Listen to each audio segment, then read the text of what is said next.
for you to look at that photo still? Do you do it regularly as a reminder, or are you kind of like... I do from time to time, but like I know I'm not her anymore, you know? Yeah. It's almost like I lived a whole like different life for a little while. Like I went to La La Land, so to speak.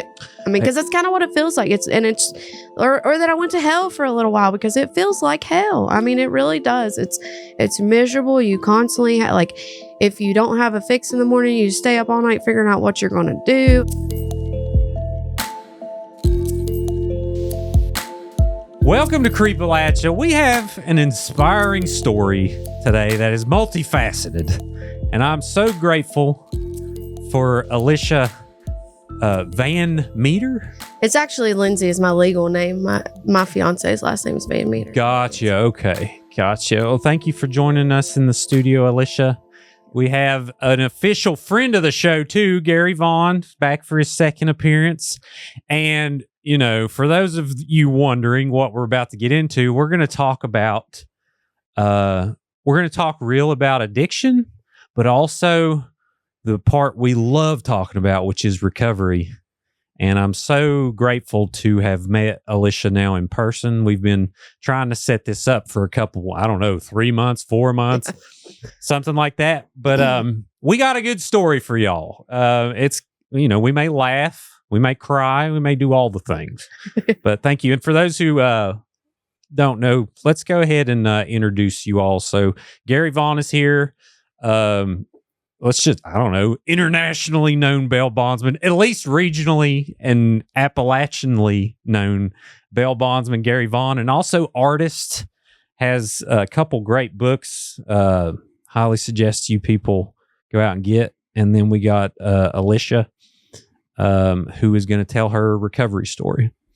So thank you. Let's start with you first, Alicia. Give me some backstory on you. Where'd you grow up? I grew up in Gent, West Virginia. And I went to Shady Spring High School. I had a really good childhood. I can't really say much about my childhood. I mean, my parents divorced when I was 9. I know most people have a lot of, underlying trauma that starts in childhood, but I can't say the same. Like, I had a really good childhood. I was in sports, probably, I raced go-karts. Like, I had pretty much anything and everything I wanted. My dad owned he still owns his own business, Blackout Customs. And then my mom, she's a nursing director, works for Princeton Hospital. And so, like, I got anything and everything that I wanted. And maybe that's where it kind of started, too, because I was spoiled. And I thought, things didn't apply to me. I thought, well, I'll never get like that. So, like, in high school, I dibble-dabbled a little bit. It never really, like, turned into anything big. I partied, I drank. And I don't drink and stuff anymore now, just because I feel like that's where my addiction kind of started, because I would drink one beer and then I would end up drinking 30. Mm-hmm. And then later that was the same thing with drugs. Like, I started taking them before I knew it, it just kind of took off. But when I turned 18, I got married. We actually moved to, my husband at the time was in the military, and we moved to Okinawa, Japan. We lived there for like 5-6 years. And I looking back at it now, like, I feel like I kind of was like running away, because like I got that taste of like, and I always blamed it on West Virginia, like it was so easy to get a hold of things and whatnot. And looking back now, I think a lot of it was everything I was just running from. You lived in Japan? Mm-hmm. What's that like? It was awesome. It was a little bit hard at first, just because not only did I move out of my parents' house at 18, but like I moved across the world. Like it was an experience, but it was beautiful. It was like, everything was clear water. You could see everything you're swimming with. They had a lot of stuff to do over there. Try new food. I think I gained like 60 pounds when I was over there too. That's great, because I get terrified. Like, I don't like going to Charlotte. Like, I'm like, I just want to stay right here. Yeah, that one flight is like 10 hours straight.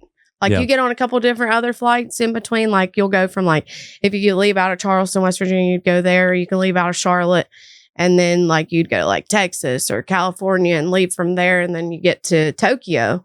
Then usually you have, like, a big layover there. And then you go on to Okinawa. Yeah. Wow.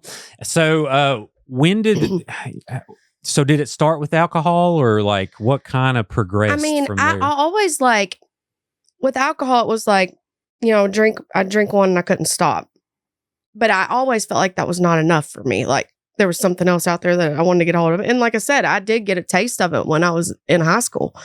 Like I tried a lot of things, I was that person. And like, I made bad decisions when I drank too. Like if something else was out while I was drinking, I was more quick to taking it or snorting it or however, and, I made, I just made bad decisions when I drank, but, I never felt like the alcohol was enough for me. And, like I said, I had a good life. And when we left Japan, I was 20 weeks pregnant, had my daughter. And like, you would never known, like if you would have seen me as the mother I was, especially when she was born, those first like 2 years of her life, like I was mom of the year. Mm-hmm. Like I did everything with her.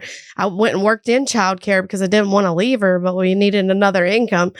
And we ended up, I don't know, like me and my ex-husband, we got to that point in our marriage where it just wasn't working for us anymore. And we split. And when we split, he decided he was going to get out of the military and we were both going to go back to West Virginia so we could co-parent. And I went on back to West Virginia. Mm-hmm. And I started hanging out with the same people that I used to hang out with when I went back there, And before I knew it, like I started off the rip, like, doing Opanas. I didn't know how to be alone. So like on the weekends when she was gone, like and she would be at her dad's, like I didn't know what to do with myself. Mm-hmm. So I started hanging out with old friends. And then, I had a friend that was like, well, just try this. And by the time you take it, you'll be good. She'll be back on Monday and it'll all be good. Well, then shortly, that Monday comes and like, I can't get out of bed. And by gosh, I got to be a mom. So I got to get out of bed, mm-hmm. So it took off. Like I started being sick. So then I'd take more and then I'd take more. I remember so many times that I would look at that pill and be like, I'm just going to shave off a little bit and it's going to last me all week. And I'm going to taper off. I told myself that so many times. And, eventually it got hard to find the pills. And thank God, I mean, looking back at it now, in hindsight, at the time I was mad.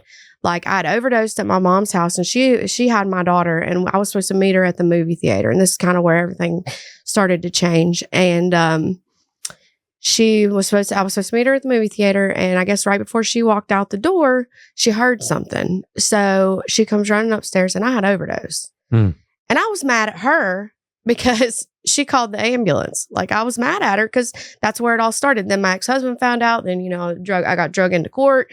I got supervised visitation. Everybody found out about my habit. And I hid it for a while. And I had a good job. Like I'd already gotten my bachelor's degree. I had my associate's degree, my bachelor's degree, all the things. Where'd you go to school? I was supposed to do University of Maryland. Oh, cool. I did it all online when we were in Okinawa. They only had like a couple of schools that you could choose from. Ironically, my bachelor's is in criminal justice. Nice. With a minor in psychology. But well, I just had a gambling addict who is in psychology too, who helps with addiction. Yeah.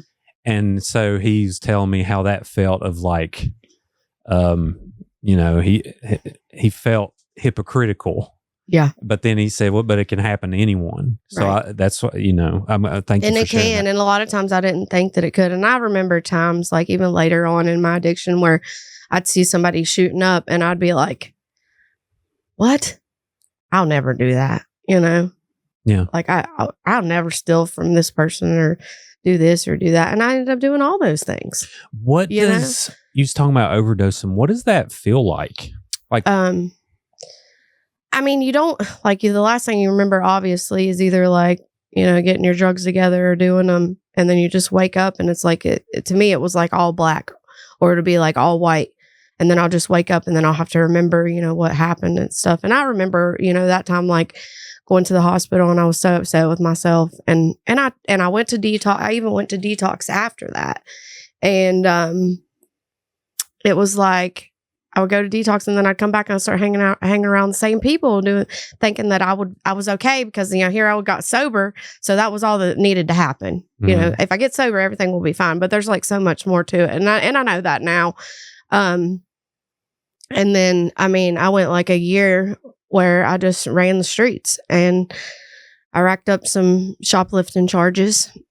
I did a lot of things that I'm not proud of. And, September 13th of 2019 is when Gary arrested me. Oh, yeah. That's where Gary comes in. So, And ironically, it was Friday the 13th. yeah, which, wow. Yeah. So I've already learned so much, but we got to introduce Gary for people who don't know Gary. So, Gary, we did an episode where we talked about life as a bail bondsman. But go ahead and introduce people to yourself before we get into this specific story of how Alicia was caught. So what's your daily life like? Well, not much different than her. I grew up only miles from her. I also went to Shady Spring High School, and it's kind of a testament to how your paths can separate and cross. My dad and his brother were state troopers, so I grew up in law enforcement, and wasn't a lot to do in West Virginia when I was graduating. So I joined the military. I joined the Army. I went to Iraq with the 101st Infantry. I too have lived overseas. I've been to Germany, Korea. I've been all over the place, and I ended up landing back here in West Virginia, where at the time my dad had a private detective agency, and I started into that. And it wasn't long before I got hired by a bail bonds company to find someone as a private detective. And somehow, before I knew it, I'm not even sure what happened, I ended up as a bail bondsman 20 plus years ago, and still doing it today. Yeah. And definitely check out Gary's episode. We break down bail bondsman life in full. But so the basics of what happens here, why you're brought in, and I'll probably get this wrong, but so someone gets a warrant issued, like, to make it simple, if you're arrested today, you have a couple of options. One is to sit in jail until you go to court. Two is to have someone put up some property, which they have to own free and clear, which will put you out on the street until your court date. A lot of people can't do that. The third option is a bail bondsman. Bail bondsman will put that money up for you, and you'll be out on the street. And as long as you go to court, our business is done. I charge you 10% for that, and we're finished. If you miss court, however, I'm out that money, and I have to come and find you and put you back in jail. Perfect. And to clarify, you all haven't spoke. We have not. Today, I met her 5 minutes ago since the day of that arrest. Yeah, so that's 2019. So that's 6 years ago. I haven't heard from her or seen her since. Okay. We're actually almost right at the 6th. Yeah, and to make it clear, you said September. I'm like, wait a minute. It's a business transaction for us. It's just a business transaction, and I don't want to say people don't matter, because they certainly do. But as a bail bondsman, you have so many clients over so many years, they add up, and it's business, and you just click right along. Yeah. And we're going to get into a few aspects of this because it's important to talk about. So your tactics, like, you use social media a lot Absolutely. to reach out to people, and you do it in a humorous way, sometimes in ways that, like, obviously the people that are going to get arrested, I'm sure, don't enjoy it at the time. But like, you'll do wanted posters and different things like that. Every time someone's arrested, one of the things that we have them sign is a Privacy Act waiver. And they never look at it really, but I try to go over it with them. And part of that Privacy Act waiver is, if you miss court, if you violate your bond, we're going to talk to your friends. We're going to put you on social media. We're going to do what we need to do to find you, to return you back to the jurisdiction. So that's when, is that where it happens? Like, so did you miss court, Alicia? Yeah, I had actually, I had already missed court for Fayette County. Mm-hmm. And I just completely forgot about it. So I was scared to go to court for Raleigh County, because I thought for sure, when I go in there for Raleigh County, they're just going to go ahead and arrest me. And, at that time, like, my addict mind thinking, like, I'm not ready to quit, or like, I don't know. You don't want to go to jail when you're out there. You don't want to go to jail, especially if you're going to sit in there. You're going to have to detox in there. So, like, my mind would kind of ravel back and forth, like, on one side, I'd be like, I need to just go somewhere and get into rehab and get clean. And then on the other side, I want to just run and get high. Sure. And, continue to numb myself. And I did. I know I signed the waiver, but I remember, like, when I got out of jail, my grandma had took me over there, and she posted my bond and stuff, and I had to come in and sign everything. And I was so sick from detoxing. I think I'd been in there like a day, maybe not even. So, of course, I just walked in there. And I'm sure. I was like, yeah, whatever, get out of my face. Yeah, because the first thought in my mind is like, I want to go get high because I'm detoxing. Right. I mean, sadly, that's the truth. And most people don't focus when they get out of jail. The first thing they think of is just, what do I got to do? What do I got to sign? Let me get out of here. But it's very important to note, and I go through it with them verbatim. I don't care what you do, but you have to come back to court. You got to do that. If you don't, it's going to go south. Yeah, well, you would just go out of business because like you got to pay all this money. Yeah, I had to pay that bond, whatever her bond might have been. Let's say it was $5,000, and I don't recall. I charged them 10%. It's $500 to the company I work for. Right. If she misses court, we're out $5,000. Well, we're not going to do that. So we're going to find you, and we're going to do that. And if we have to anger you or post something on Facebook or whatever we got to do, that's what we're going to do. But the object is to get people to call and tell me where she is. Sure. Yeah. Yeah. And that makes sense. We're definitely get into that. I do want to ask Alicia. So for those who, we sometimes lack understanding as humans, how would you describe what drug addiction feels like when you're going through these active symptoms? I mean, the only thing that you can possibly think about is there's like basically three things to me. It's, how am I going to get my drugs as far as money wise? And then, calling somebody to go meet them, to get them, and then use them. Like it's a constant battle. That's all you can think about because you'll be starting to be getting sick and things like that. It takes over your whole entire mind. Nothing else matters but that drug. Yeah. Did other things start to happen before you got arrested? Like, how does it affect your overall life and stability? Yeah. I mean, like I said, my daughter was taken away from me, and I had my own home. I lived in Princeton at the time. I was running a daycare with 140 kids and 23 employees. I was over everybody. And I had a good job. By the time that I got arrested, and I had a nice vehicle that was paid for. By the time I got arrested, I had done ran it to the ground. I had blew the motor in it. Had to do a foreclosure on my house. I had no money to my name. Every bank account that I had was overdrafted. It took everything. Yeah. And in my mind, I thought, I would be able to get it back. Like it would be easy to get back, I guess I should say, because now I have, rebuilt my life, but it took a long time to get there. And aside from all the things, most importantly, my daughter, but it also took my health. Like I had endocarditis. I had open heart surgery. I was on a ventilator for 2.5 weeks. Wow. I have osteomyelitis, which is a bone infection that happened after I had the endocarditis, and I had 2 hip surgeries and surgery on my foot to scrape the bone and get the infection out of the bone. I put myself through it. It's a wonder I'm even here, if you want to know the truth. Like I shouldn't have lived. They even told my mom when I had endocarditis to plan on, making funeral arrangements. Well, I'm glad you're here. Yeah.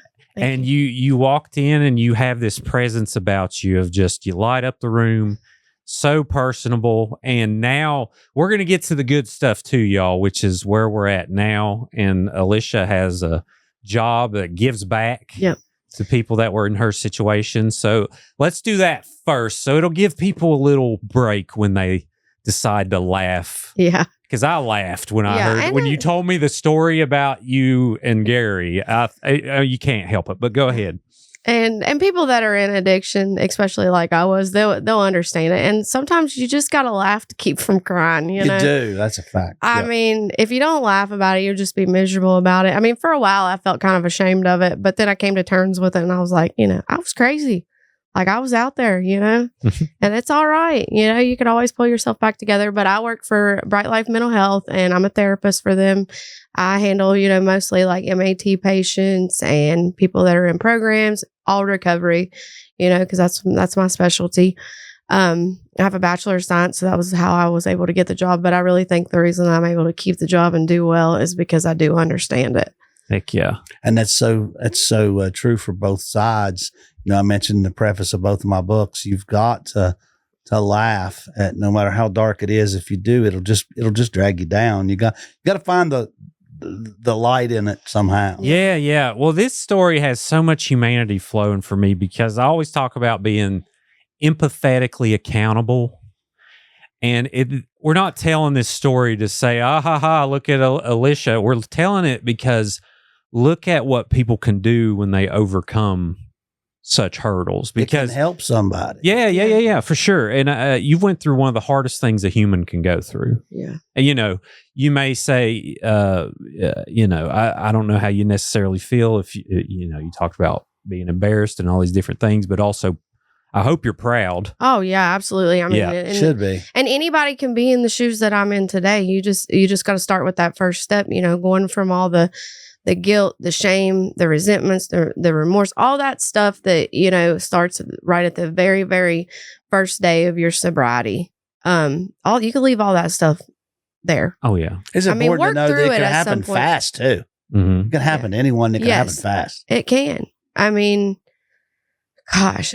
And some people that you wouldn't even believe that are going through it. I mean, it can take anybody down. Yep. Yeah, you can go. I've had to look for fugitives before at the methadone clinics, different places over the East Coast, and you sit and do a surveillance on a methadone clinic, you would be surprised. It's not just little 1984 S10s pulling in for their shots. It's Cadillacs and BMW SUVs and ladies in pantsuits and briefcases. It happens to everybody. Oh, yeah. Well, and I firmly believe like a majority are functional humans or just good people trying to earn a living. And I think a large percentage are addicts in some way, whether it's your phone, whether it's caffeine, whether it's drugs, whatever it is. So there's so much relatability here. Can you send me a picture of you if you're okay with it? I looked on my messages. I'm not seeing where you sent me one. Let me see if I can scroll back. I'll try to find the wanted poster as well. I'm sure I have it. Oh yeah, because we're going to talk about that too. So, I got it. Okay, let me open image in new tab. Okay, so I'm going to show everyone a picture of Alicia. This is right after, right? This is me walking in jail, right? That was probably his arm right there, like pulling me in there. That was me taking her into the Southern Regional. Yeah. So obviously active addiction. Yeah, full blown, probably the worst it's ever been. It was a wild day. It's ever been. Yeah, wild day to say the least, which we'll set up. We'll talk about your experience in jail during withdrawal after the story. But so people know, I'm just so grateful for you doing this. I know that, this is a big deal for you to come out. She's not pretty to look at, that's for sure. But there's still a soul in there. That's what we got to remember is like, I like to think of myself as that's just a totally, you got the angel on your shoulder and the devil on the other side. Like you got the angel here and the devil there. Like that was making all the bad decisions that ever popped up in my head. And then you got, a more subtle, thinks things out, pause, process, proceeds, decisions now. Yeah. Very intelligent. You can just tell like she carries herself really well. So, all right. So let's set this up. So let's talk about you getting arrested before that and then ending up having to bond yourself out. So what exactly was going on to get you in the system? I had shoplifting charges. Okay. Of course I had no money or anything. And, I would steal things from the store. It might be small, it might be big, and I don't remember specifically because I know I had gotten arrested in Fayette County and Raleigh County. It was all for the same thing. They were misdemeanors. And, since then I've been able to go and pay the money to have it expunged and all that good stuff. But I think that for this one specifically, and I know like there was a couple police officers that would watch me. They knew what I was doing. So, and I know I tacked up like maybe like 3 or 4 of them back to back. It was probably Walmart, if I remember correctly. They didn't catch me like right then and there. Mm-hmm. Most of the time, I just ended up with a warrant. Like I would be driving down the road, and somebody would pull me over there and be like, "You have a warrant," because they had me, on the camera or whatever. And I don't know if you could pull it up to be 100% specific. I can. But I didn't bring that with me, but I can certainly. But I don't remember specifically exactly that one. Now I remember having the charges in Raleigh and Fayette. And, my mind was not all there either. Sure. I knew what I was doing wrong and I knew I did things wrong. But I mean, I'll be honest, there's probably a lot of things that I didn't get caught doing. Sure. Oh, well, I would allegedly. I would imagine. So, as far like, was there a specific thing you would steal? Would it be like food or would it be like just random stuff? Or? I mean, sometimes it would be food. Sometimes it would be random stuff. Sometimes I would find a receipt for something. I'd be able to, steal it, take it back, get the money for it. And then I'd be able to get my fix. Okay. So like someone's bag you would find and then they would have a receipt. Yeah. And then I would steal those specific items and then, I'd take them. What's that? I call it a game. It's an awful game, but like, what's it like to try and feed that addiction some way each day when you get up? I mean, I had myself convinced at that time that, I wasn't doing the worst of the worst. If I was stealing from stores, I wasn't stealing for somebody specifically. So it was like, it was better in my head. That's how I was like justifying things. I wouldn't have to steal, from my family or beg from my family to give me money and things like that. So to me, it was like a little bit better. I wasn't having to street walk or prostitute myself. And I'm not saying anything's wrong with that because, I mean, you do what you got to do. You're in survival mode. Mm-hmm. Like there's a lot of things that I've done too that I'm not proud of. Sure. And I don't judge anybody for the road that they took that, supposedly got them well, because that's what you do in active addiction. You're in full blown survival mode. You do what you got to do to get well. Yeah. And it's important for us, whoever's not addicted to remain empathetic of like, you're a different person. Yeah. In that world. And the non-judgmental factor, like, people commit crimes, they're going to get a certain amount of shame. I've shamed people myself for committing murders and doing different things. But at the same time, like, I think a majority of people, we just got to remember that they have this opportunity. It just takes one time to crawl out of it. However many times, when people talk about Narcan, getting mad about Narcan, I'm like, it could be one time and they're back. How many times that they've had to use Narcan on me? And look at me today. How many? At least 10 times. I can count 10 times, like, wow. No problem. Wow. And it's probably more. That's a regular thing around here. That's not out of the ordinary. Yeah. What's it? Thank goodness they did. You know what I mean? Like, because this is what can happen. And this is why we got to keep holding on to that hope. What does it feel like to be Narcaned? I mean, I've been Narcan so many times, but usually it's like I remember getting high and then all of a sudden I'm getting woke up, so to speak.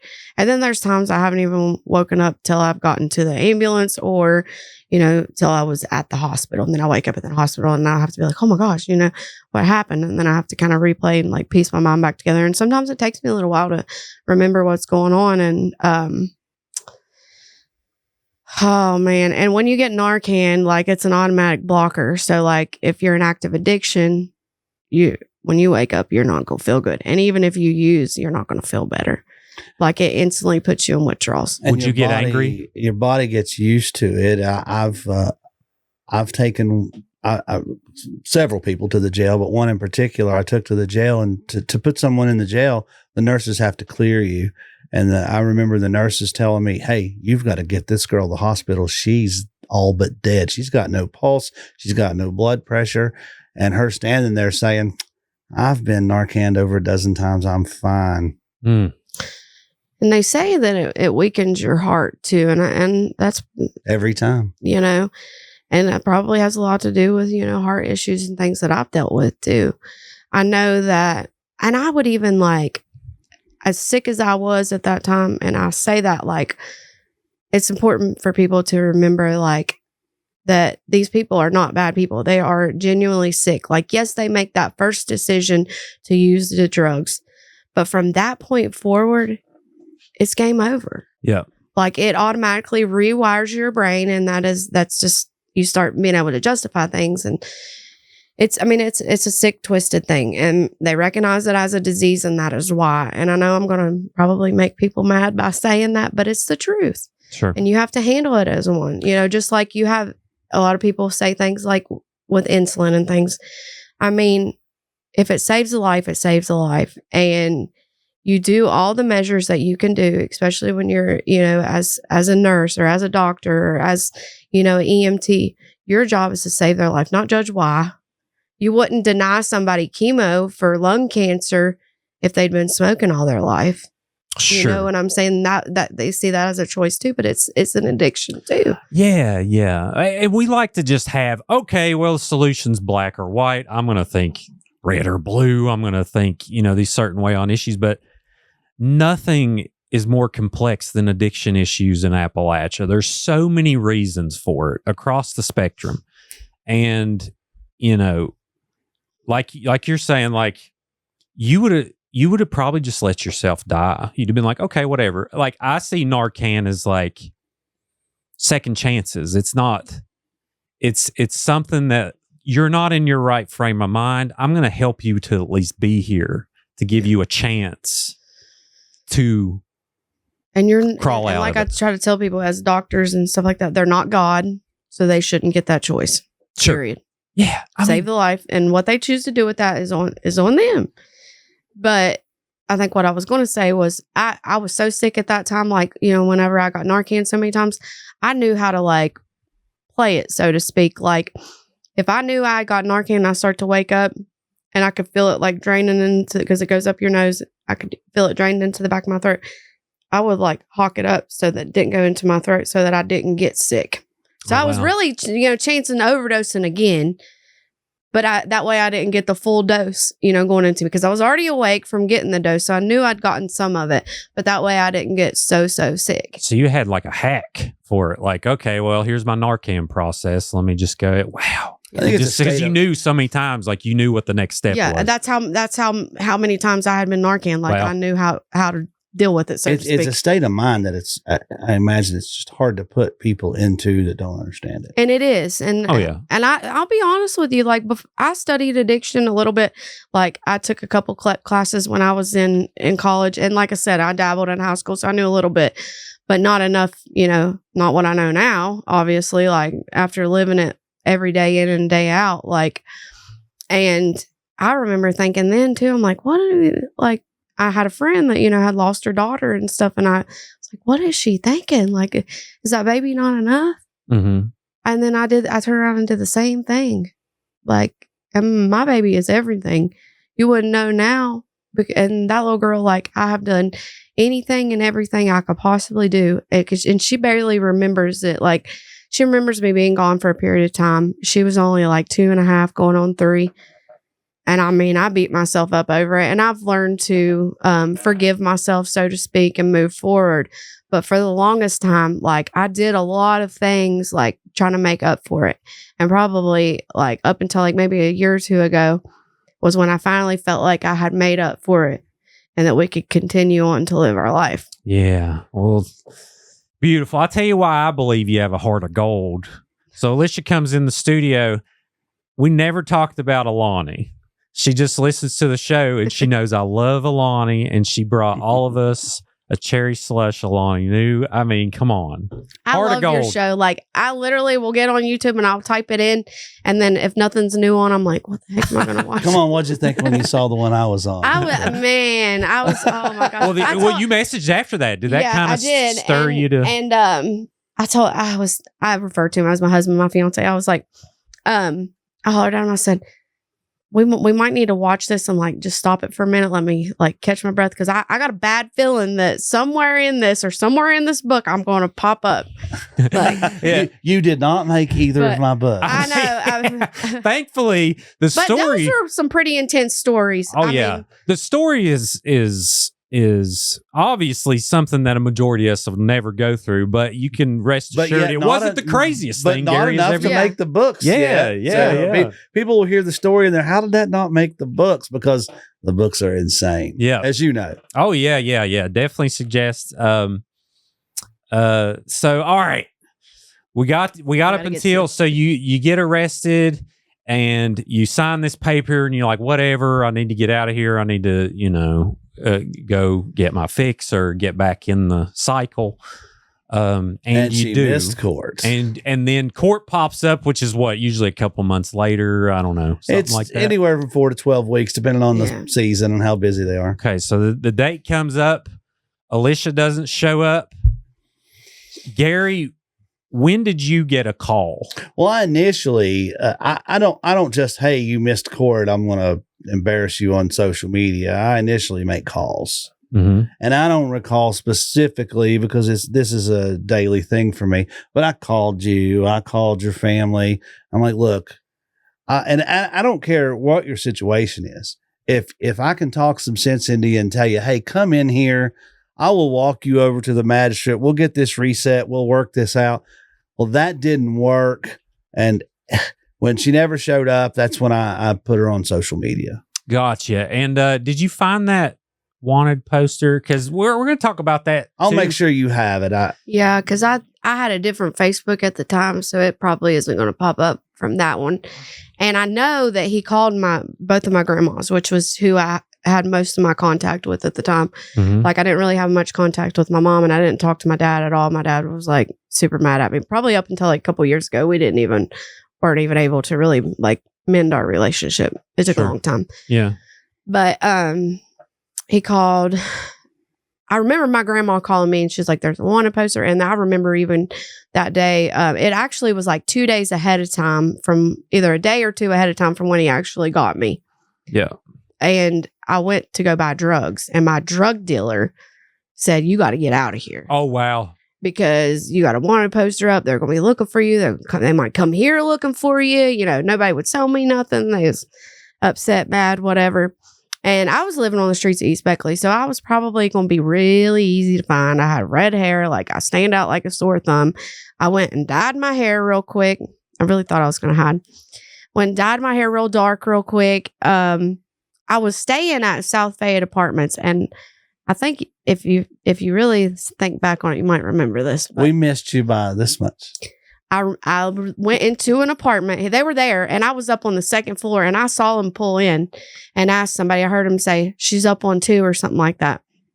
And I ran into my friend's apartment, jumped out the other window, and ran into the woods. And I waited back there in the woods until they left. You jumped out the window. How high was it? It was like the second window. Floor. We knew she was there, but I can't just kick a door in because I think you're there. He I have knocked to on know the door. you're there before I can do that. But she got away. So what'd you jump onto? The concrete? The grass. The grass? Yeah. Wow. So let's talk about this wanted poster. So Gary, let's talk about the technique there. So that's where you're going to get some complaints on your. No, that's fine. No, just kidding. No. I try to make them. I don't know what controversial. Mm-hmm. And the people that get on Facebook when they see one of my wanted posters and they say, "Hey, that's somebody's daughter," well, all that does is keep those at the top of the feed. So I do that on purpose to keep those on top of the feed. People start commenting, they start tagging people, and half of them are like, "Can you believe she did that?" And the other half are, "Can you believe he posted that about her?" Sure. That doesn't matter to me. It's business. And as long as they're sharing it and as long as they're tagging people, more people are seeing it. And it doesn't take long for me to get that one phone call. Well, and it sounds like, think what you want about the tactic, but it sounds like it works. Everyone it's worked since the Alicia's 1800s. life. I mean, you watch an old Western and you see a wanted poster in the sheriff's office, and back in the 70s and 80s, you saw them in the post offices. It's always worked. Yeah. Social media is just a step forward. It's the same thing. It's just better. It's more widespread now. Gotcha. And your family, what were they saying specifically? Like, you're on this wanted poster, you need to go to court, or like you need to go turn yourself in, or what were they kind of saying? Well, like I said, I only had contact with my grandmas at the time. I didn't really talk to anybody else, but they were hearing from everybody else. And my sister, her daughter was in the photo, in one of the photos with me, I guess. Like I said, I still to this day, I've never seen the wanted poster. It was already down. It was actually photos that I took from your Facebook. Yeah. And I'm careful to do that. If I use photos from her Facebook, I'm covered. I can't get in any trouble. Like public. Yeah, like because she's made that public. Saying you could use she posted that photo, so it's free to use. I got you. Okay. Yeah. So we got it set up. And, obviously there is a shame element of like, golly. And that's part of getting people to call. Right. Sure. I got you. All right. So you do a barrel roll out of this window and you take off running down the alley. Where did you go after that? If you've ever been to South Fayette apartments, you'll see like you have to pull in behind them, and then there's like a wooded area over there. And I waited over there in that wooded area until everybody was gone, because what happened was, and people that have been in addiction, they'll understand this. Since I couldn't buy my drugs from my drug dealer, I was having somebody else go to his house for me, and he was at South Fayette Apartments. Okay. And there was a girl there with him too. And I guess they thought that if they told Gary where I was and that I got arrested, then they could keep my money, you know? Oh, they yeah. keep my money. So I heard her tell him exactly where I was at. But that's not how I found you. Yeah. Well, I'm sure. I don't know how. No, yeah. Like I said, I stayed there a lot. So, sure. I mean, it probably wouldn't have been hard to figure out. Well, then I ran all the way over to Hartley from there, and I stayed the night there. And then that's when I got a taxi to go to my grandma's, because at that point I had to get more money because I'd done ran out. That's where I'd like to interject. That's where my phone call came from. Okay. Now, I don't remember who called me, so I don't want to lie about it, but it was a family member. My grandma, probably. It wasn't your grandma where I arrested you, but someone in her family called me and said, hey, we're tired of this. She's in bad shape. Best thing for her is for you to find her. She's in a taxi. This is the address she's going to. And I don't want to lie. I'm trying to remember. They said you were going there to get money from your grandma and you were leaving the area. Now, it's important to note that I was off duty. I was headed to the lake to go kayaking. I was wearing shorts and flip-flops. I was driving a Mini Cooper. Nice. And when I got the call, it was like, you better go now because she's going there now. And if you don't get her now, when she gets that money, she's gone. She's leaving here and she's gone. So I picked up a friend of mine who worked with us, and we headed that way in a Mini Cooper, right, in shorts and flip-flops. And don't make a plan when you're doing my job, because it doesn't work. The plan was, all right, we're going to watch grandma's house. No problem. When she gets there in that taxi, we're going to arrest her. What could go wrong? Perfect. Yeah, except we got. Okay, we'll reveal it slowly. We gotta let Alicia have the what first. What could go wrong? Oh man. Well, first off, like I just want to say, shout out to that family member who called. A lot of times, these situations end in tragedy. They did that they cared for it. They wanted that done because it needed done, and they cared for her. Yeah. It wasn't mean at all. Yeah, I mean, people, I mean, I get so many messages. People go missing all the time. Yeah. People have tragedies happen to them all the time. At the time, I was mad. I was angry. Yeah. But like, looking back on it now, like, I'm so glad, you know, that was right there started when I went to jail from then, spent 45 days in jail, and I'd never even heard my laugh until 20 days into jail. And sitting in Southern Regional Jail, I hear my laugh and I'm like, God, I ain't heard that in a long time, you know? That's beautiful. That's beautiful. Well, you're awesome, Alicia. Stay strong. We got to walk through this. So you get out of the taxi. Where are you at?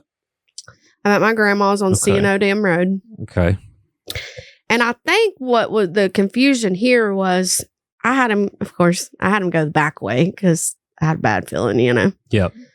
It's like a part of me kind of knew when I got there, I was probably something was probably going to go down. I usually have a pretty sixth sense. And I knew my grandma was getting fed the heck up with me coming there and getting money and, you know, putting her through heck. Like I put her through heck. I've made amends with her, thank God. And I mean, good. She's my rock. Shout out Granny. Yeah. What, is she still alive? She is. Okay. I had both of my grandmas that kind of worked together, trying to always get me help and stuff. Oh. The one that I'm referring to is my mama Linda, and she comes helps me with my kids and stuff like that. We're still really close. And then my other grandma, she passed away from brain cancer last year, but we got to make amends. Oh, thank goodness. Yeah, she got to see me clean and everything. So, oh, sorry for your loss. Yeah, that's sad. All right, so you're at Linda's. Yep. Okay, you're at Mama Linda's. You're like, Mama, give me $20. You know, doing the whole thing. Yeah. and we came in the back way. I think it's, instead of coming down C&O, like we came out, what is that?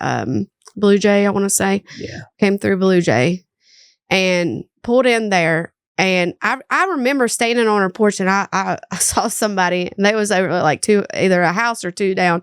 And I turned like that, and it was two guys. One of them was Gary, walking with, I think y'all had your I didn't get out of the car because but I just remember people walking towards me. Mm-hmm. You had some big old guy with you. my plan was, because when we got there, we were going to do surveillance. And when we got there, that wasn't going to happen because there was a taxi in the driveway and she was on the porch.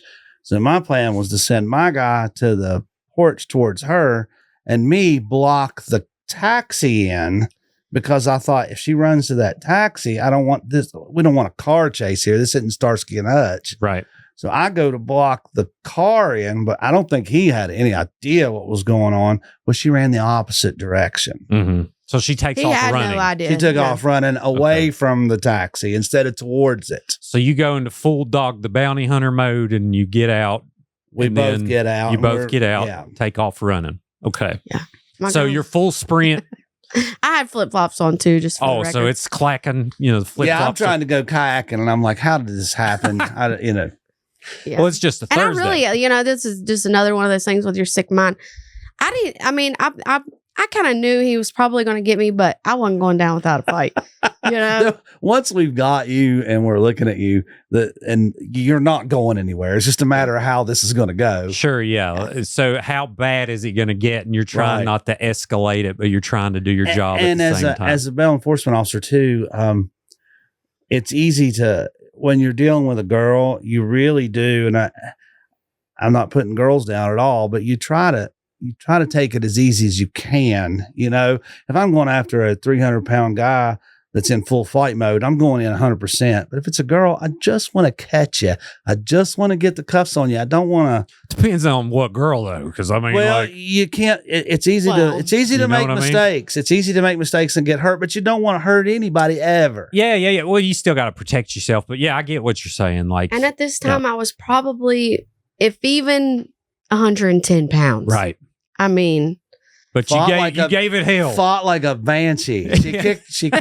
She kicked my buddy right in the Jimmy. She got him. So what happened there? Do you remember that? No, vaguely. She ran out of ground and she hit a chain link fence. And when she went down and he was the first one with his hands on her, she up kicked him really good. So like an up kick to the. Yeah, she got him good. I remember. See, I'm like blind without my glasses on too. So through all this, I didn't have my glasses on or anything because we was fighting around. I think I lost a shoe. I don't know. Right. And I remember either him being on my back or being in front of me or something. And I remember kicking, hitting, doing everything that I could do, all the things. Right. And I think what kind of calmed me down for a minute was when I went down, right before I lost my glasses, I could see my grandma standing. Because we ran around her backyard, and that's where the fence was. She was yelling, and she was standing there, and she tears, and you don't hardly ever see her cry. That woman's been through heck and back. Oh.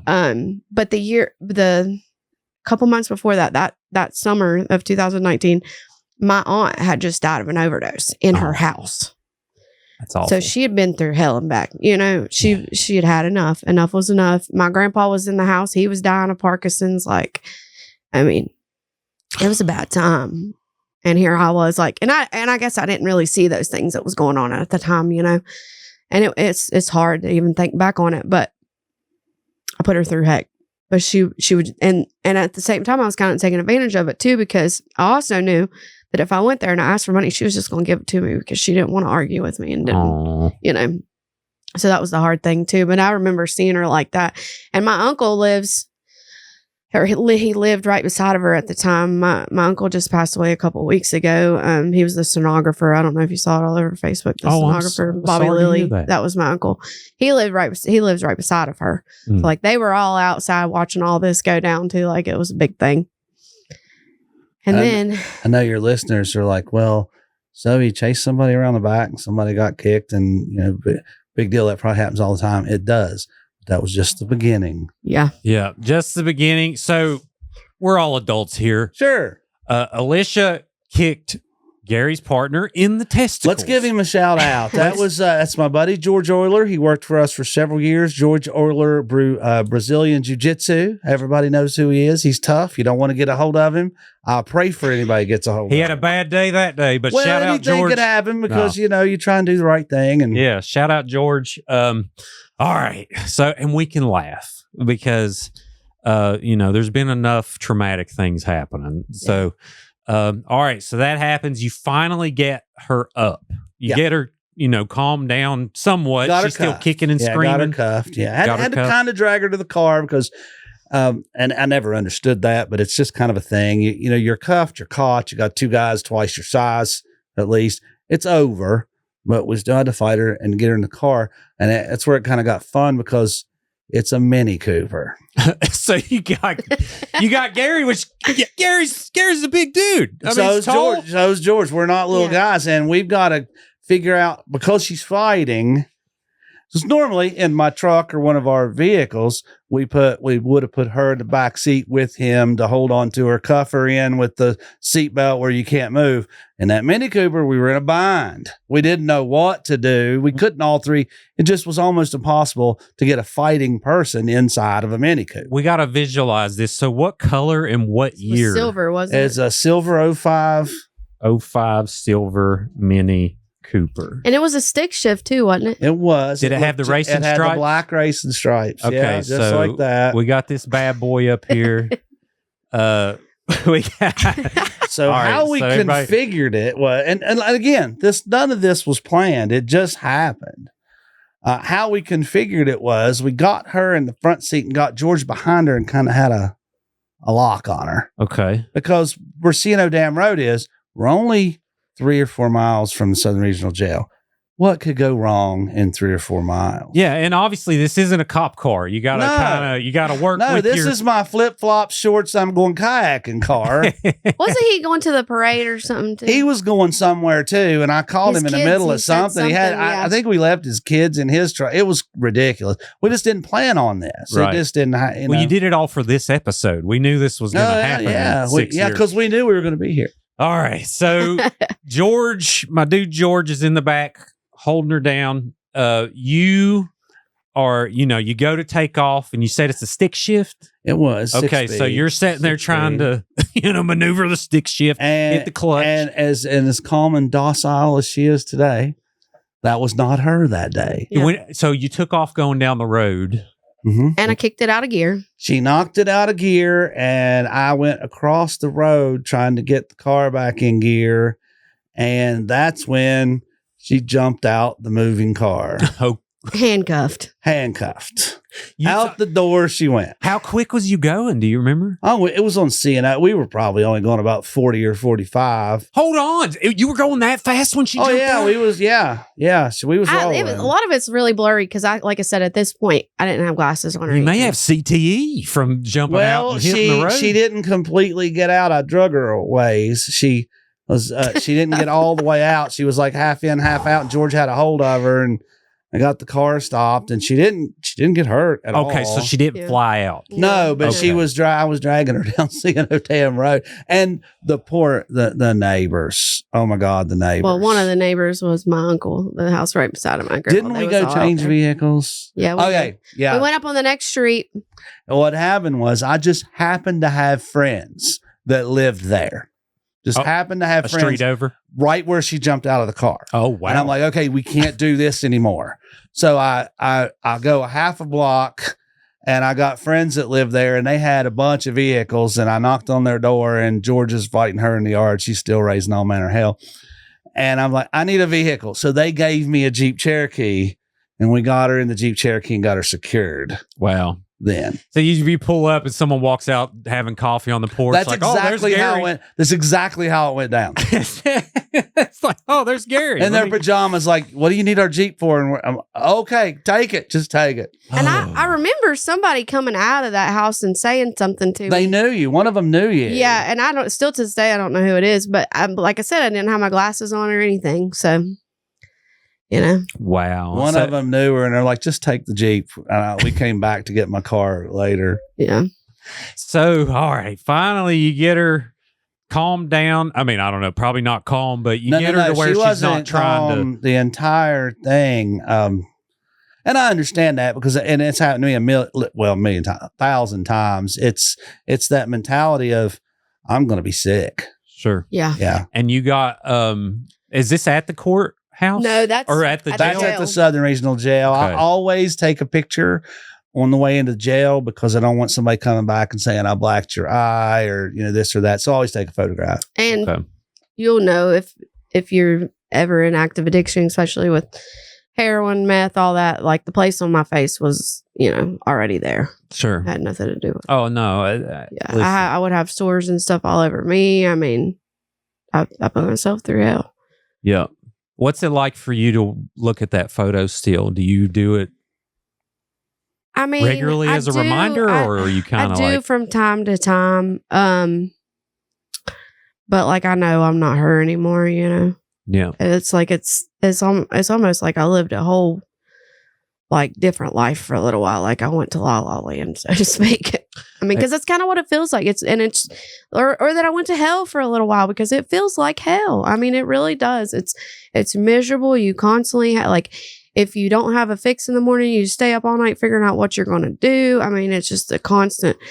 And that's where it's so important. Like as we're doing outreach and stuff, is there comes a time where people are so tired of being sick and tired. And if they have that hand, a lot of times they'll take it. What could you say to people in that position right now to help them? Once you get past the detox, it gets so much better. So detox is the thing. Like a lot of people you just can't got to make get through that detox. It's what they fear. Everyone I arrest in that situation, that's their and it does. The only get focus. better. Their focus isn't that they're going to be in jail or that their family's going to be angry. It's that you don't understand how sick I'm going to be. That's what they all say. And so I know that's the big thing. I like the way you describe Alicia as hell. It sounds like a marathon in hell, like just constant ultra marathon of like, and plus too, your surroundings are the people you're around. Is everyone just constantly trying to figure out a game, like how to better themselves, or like what do you mean now or then? Or then Like whenever back in then, active yeah. addiction? Mm-hmm. Yeah, I mean, usually that's what it is. I mean, you got a lot of people that are out to get each other. Like, how we going to rob this person? How we going to, go to sell them this fake, so to speak. I should say stuff, but it was about to come out wrong. So I blocked myself. Oh, you didn't even say, hey, we beat. I stopped myself, but. You've earned a few cuss words. Yeah. So, I mean, like, you're constantly trying to figure out your next fix, of course. Like, different people have different methods of how they're going to do that. They might try to rob the drug dealer. They might try to rob somebody, a store, whatever.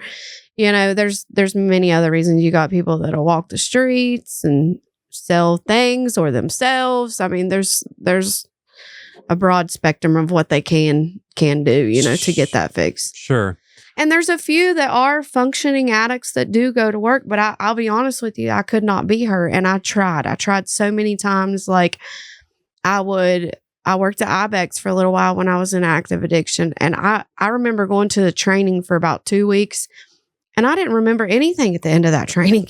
Like, it's like my brain couldn't hold on to anything. Right. So to maintain a job it didn't work for me. I mean, maybe in other places I could have, I don't know if it was something really simple, but I mean, my brain just could not figure that stuff out. Yeah.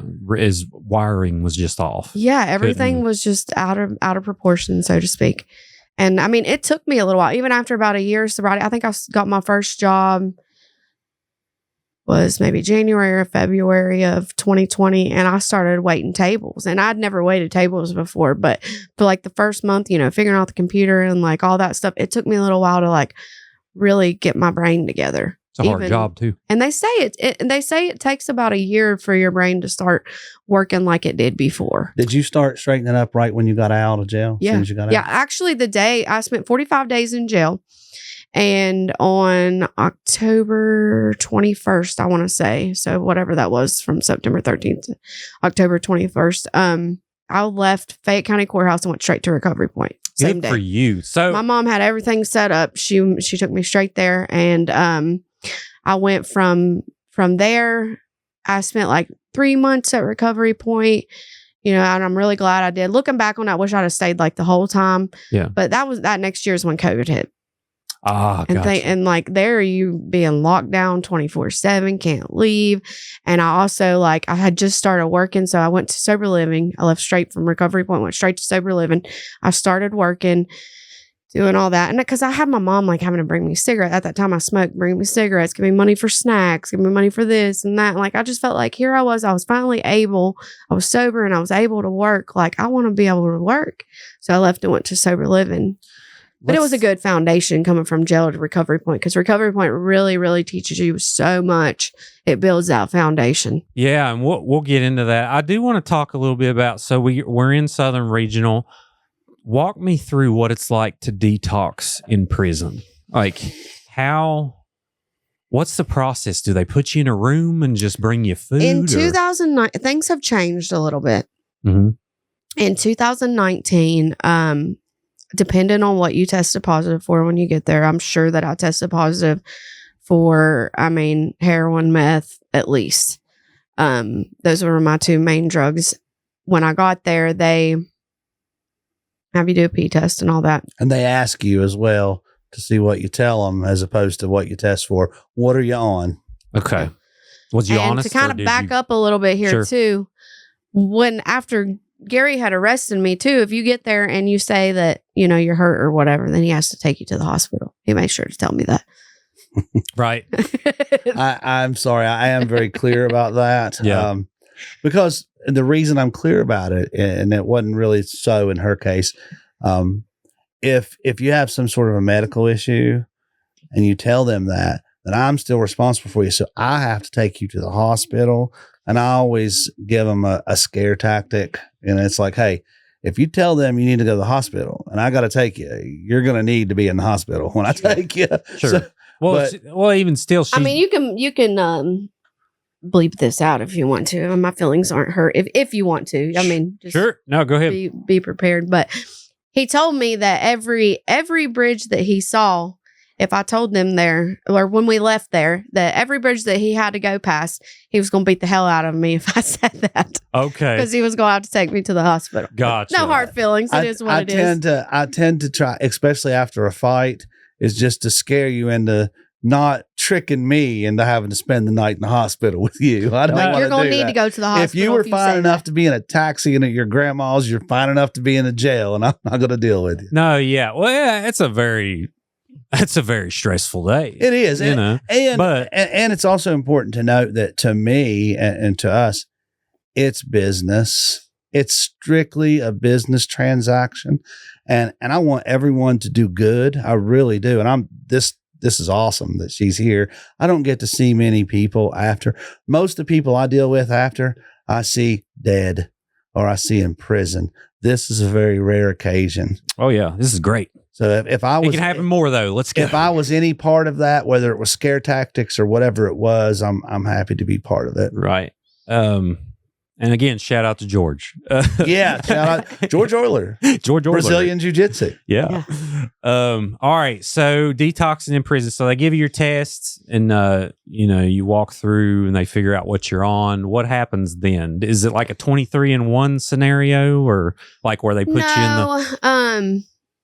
I think it was, it varies depending on what you do. As soon as you get in there, like I'd say if you were probably in trouble, it would be something like that. You go solitary or whatever. Gotcha. My story is a little bit different because I never really spent any amount of time in jail. So I was like, kind of acting like I was with Gary. Like I was spazzing out in there. Mm-hmm. And a part of me like wanted to die because I felt like I was dying, But they give you like I can't remember the specifics, but I think they give you like maybe a muscle relaxer and Tylenol probably if you ask for it. But they give you kind of a hard way to go. And that's before a lot of things have changed too, because all those things happened in the Southern Regional Jail where that guy got killed. Oh, yeah. Stuff like that. Devastating. Quantes. So a lot of things have changed. And now like after you get, I think to a certain point, they'll give you Suboxone to kind of get you there. They didn't do that when I was in jail. It's a lot better than it used to be. Yeah. So you just laid on that concrete floor. You're lucky if you even got a mat for one. And you'd lay on the concrete floor until you just began to feel better. And when I got in there, I had actually, like, I think I slept like 2 nights, miserable, whatever. I kept calling everybody. Nobody'd pick up the phone because they knew I'd be calling, like begging them to bail me out. I think I sat in there on like another, after, the bail piece and everything went away. I think I sat in there like on $100 bond. But at that point, I'd came to terms with it. Mm-hmm. For a while, I knew there was no way I was getting back out because I was bail pieced, Mm-hmm. Like once you do Once all a that, bondsman puts you in jail, it's very difficult to get any other bondsman to fool with you because they'll look you up and see that you missed court and that we had to go chase you and put you, and they just don't want to fool with it. It's high risk. So borderline, a family member would have to come and just pay Pay the whole bond. the whole bond. Right. Gotcha. Yeah. Okay. Got it. So, I had, I was still acting like I was on the streets in there in a way. Like, after I went through the detox a little bit, let me think how to really put all this and it makes sense for you. When I got in there, of course I go in my cell or whatever. Everybody comes bombarding you. You packing anything? Got anything on you? That whole shebang, whatever. The other inmates? Yeah. Okay. You sit in the holding cell for a little while, but for some reason this time, usually in the past, I would sit in the holding cell forever. But this time I didn't. Like, I sat up there by the camera for a minute, and that's when I started realizing, the detox was starting to take place. I wasn't in so much pain, which was weird because usually, like, when I first get into detox, like, I'm in a lot of pain. So I'm trying to back this up, make it all make sense. But oh, yeah. You make perfect sense. while I was sitting there waiting, because you sit in a chair waiting to get your picture taken, and Officer Smith, like, came and talked to me. I guess he had the Fayette County warrant too, because I had ran on their bail too. So I had 2 of them. And he came and he served me with that. And he asked me, I remember him asking me while I was sitting there, and I started feeling like real tired, not so much sick, but tired. That kind of comes first, and then you start feeling sick after that. And he asked me, he said, are you happy with yourself? Like, are you happy with where you are? Yeah, I gave him hell too. He's like, a good person. If you, I know you talked about Frankie Shelton and stuff like that, but if you ask them, like, and I don't know that they know what type of person I am today. They might, I don't know. They will now. But back in 2019, I remember when my grandma, like, went to bail me out, like, after something had happened with our bond too. And I had to go back and pay it. Mm-hmm. Like, after I'd had, like, surgery. So I had to go back and pay it when I came home from rehab and all that. And Frankie Shelton was sitting there, and it was only like a couple months after everything had happened. So he said, are you happy? Like, Smith said, are you happy or whatever? And I said, I'm right where I need to be. But Frankie Shelton, whenever all that happened, I'm trying to make sense here. Yeah, but you're doing great. I went in there and we had to repay the bail. Mm-hmm. And this was after the court and everything. And he said to my grandma, he said, well, if that was my granddaughter, it'd be one cold day in hell before I ever bailed her out of there. I could hear Frankie saying that. He said, absolutely not. Because, Right. I was doing bad things. Like, Sure. they knew who I was by name. They knew what I looked like. They knew what I was up to, And they see what we see. We see parents and grandparents bonding people out over and over, and then asking the question. Let's say it out loud. I don't know what's wrong with this kid. Why they keep getting in trouble? Well, maybe it's because you keep helping them out. Well, there's the terms enabling, like, Yeah. it's a thing for sure. Yeah, for sure. So Frankie it's says, hard for them to see that, though. And I get yeah. it. Like, even after I've been sober, my partner, my significant other, the father of 3 of my kids, relapsed, and I had to deal with that through sober eyes, and I almost felt like I was reliving my life again because Sure. I felt like, God, this is what I'm going through hell because of this, because what I did to my family, because it was almost like I was sitting on that side of it now, like through sober eyes. I was having to watch him do it.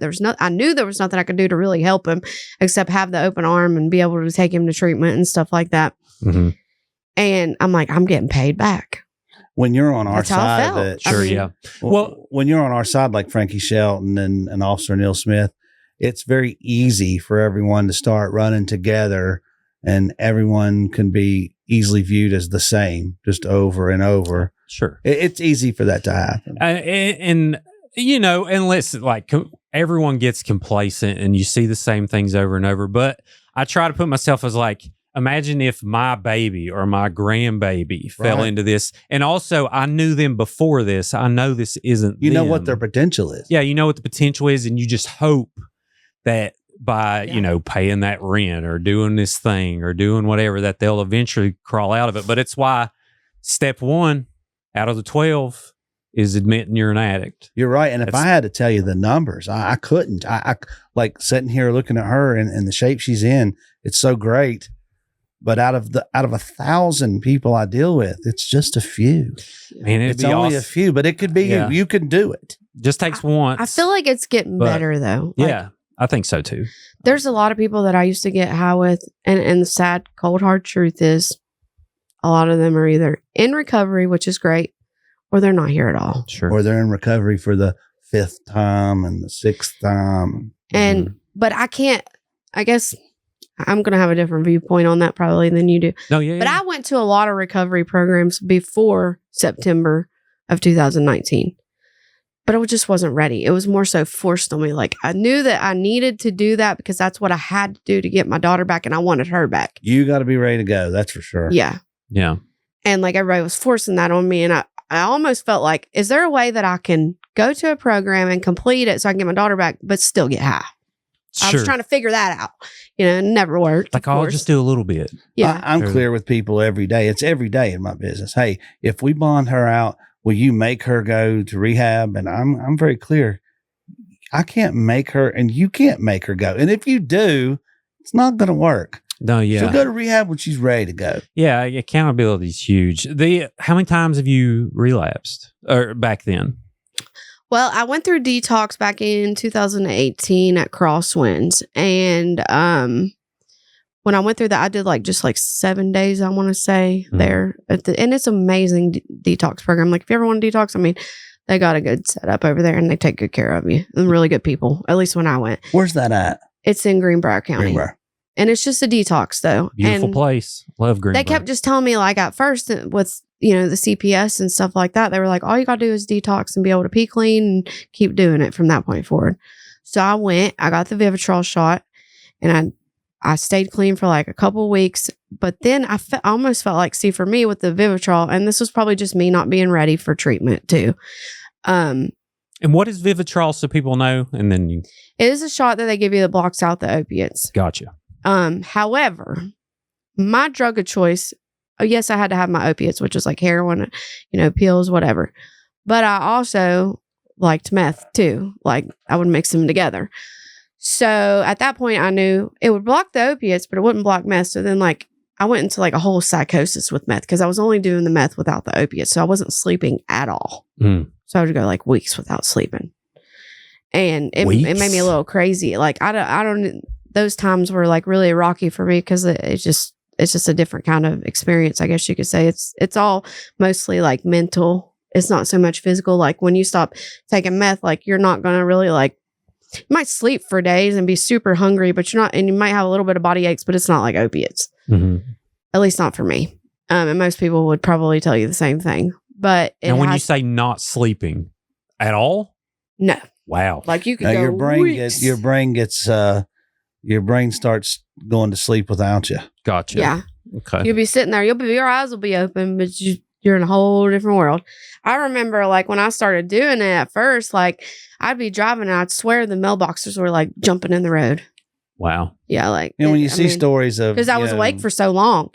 When you see these stories about so-and-so's naked with an axe going down the road, it's that's where they're at. They're at such a point that their brain's moving on without them. Yeah, makes sense. It's not because they're mentally and it's not stable. so much the drug itself. I mean, yes, the drug is what keeps you awake, but it's the not sleeping. If you didn't sleep for days, you're gonna start seeing stuff too. If I don't sleep every 17 hours, me too. I go crazy. Yeah, you know how now. your mind starts to get. So think about it. I mean, that plus the drug on top of it. I mean, it causes some problems.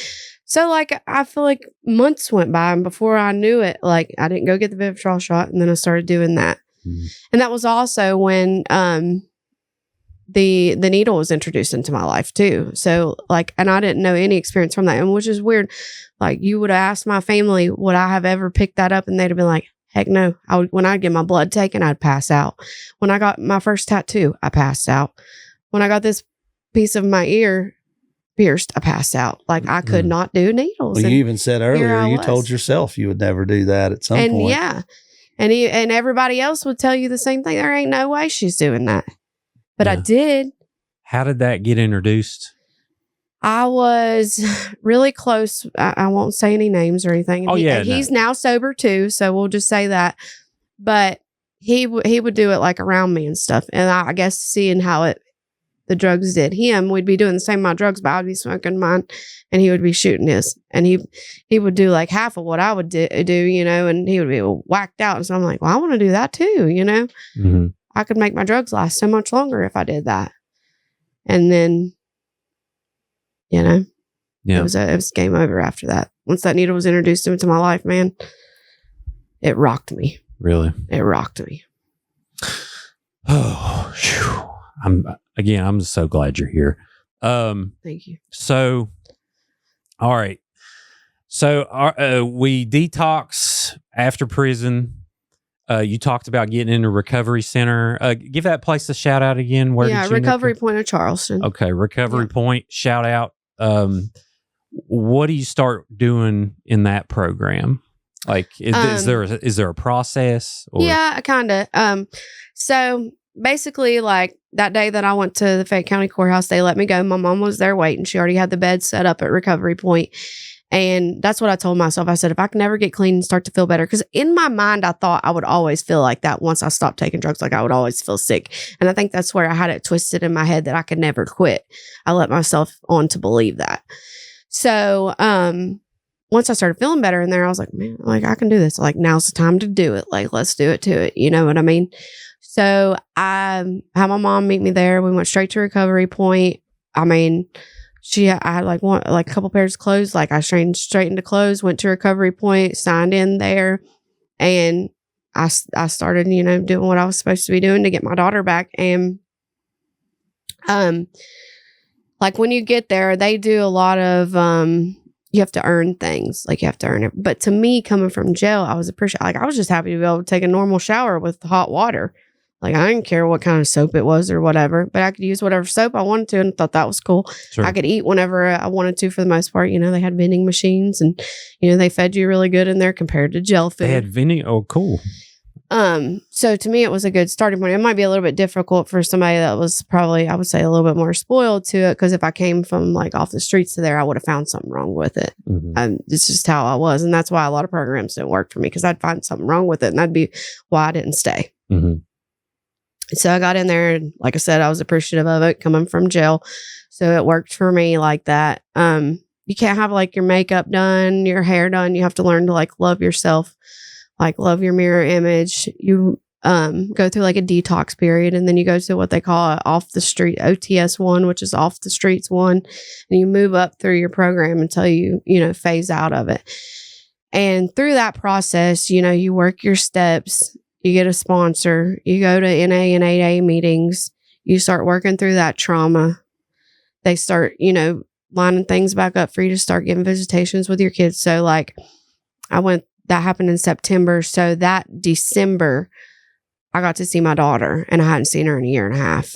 What was that like? It was an experience. Like her dad brought her there, and I'd actually had dreams like leading up to this that I was like running towards her, but I didn't get all the way to her. And then whenever he brought her to, I was afraid she wouldn't remember me, because it had been like a year or so, and she was little, like she was 2.5. But as soon as she saw me, I asked her, I said, do you know who I am? And she said, you're my mommy. Oh. So it was awesome. And I played with her and stuff like that. And then right after that, I left and I went to Safe Haven, and I completed that program. I'd actually like let me think here. What's the differences between Safe Haven and Recovery Point? Safe Haven is sober living. So you can work there, like have a job on the outside, have your car there, have a cell phone. Like you had more restrictions at Recovery Point. But had I not had Recovery Point first, I don't know that I would have had all the education to be able to succeed after that, so to speak. Mm-hmm. I have a lot of clients constantly. It's an overturning thing, that are in rehab, and I have them check in with me weekly because they're a risk. I have them calling me and checking in with me. And so many times they say, this place sucks. This place is so stupid. I want to walk out of here. Well, I don't have any experience with that. What can I tell those people? You know, they want to stay, but they hate it so bad they want to leave. Well, it's like you said, like your Is it daughter was specific your drive. programs or what? Oh, I've got them. They're all over the state. All All over over. places. They're in Prestera. They're in Charleston. They're all over. And when they call me and tell me I'm still here, but I hate it, I think I'm going to leave. I don't want them to leave. I want them to stay. But I don't know what to tell them. I mean, like, it's not meant for you to technically enjoy it, but you gotta work it. If you really work your program, you'll learn to be grateful for it. So a lot of those, I don't know the specifics of the people you're talking about, so I don't want to judge that. However, like, I mean, I have some people that don't like where they are and they're struggling, but I try to get them. I'm just like, just one more day, like, look at the big picture here.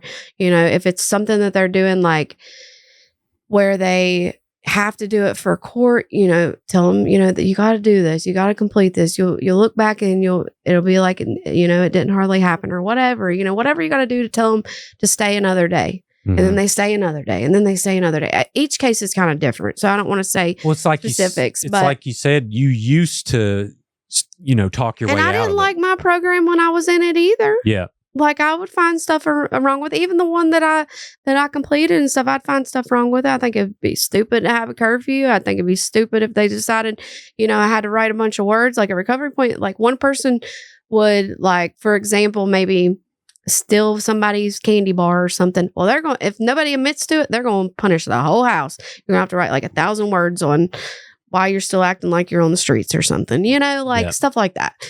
You're not going to like that. Or they might decide if everybody's acting up this week that they're going to lock you down for the weekend. You can't go home for the weekend. Everybody's going to be mad. Oh, yeah. There's usually reasons behind it, and that's where you would kind of have to know exactly, like, get specifics of what's going on. But you have to, whatever the reason is that they're there, whether it's getting their kids back or, trying to knock off time for court, or because they're supposed to be there, they'll go back to jail. Sometimes you just have to remind them of that. Yep. And sometimes, and you can't save everybody too. I mean, I've had times where I've begged people to stay because they were getting ready to get their kids back, or, they were getting ready to be done with their probation, or, whatever it is. And they leave a month ahead of time. Mm-hmm.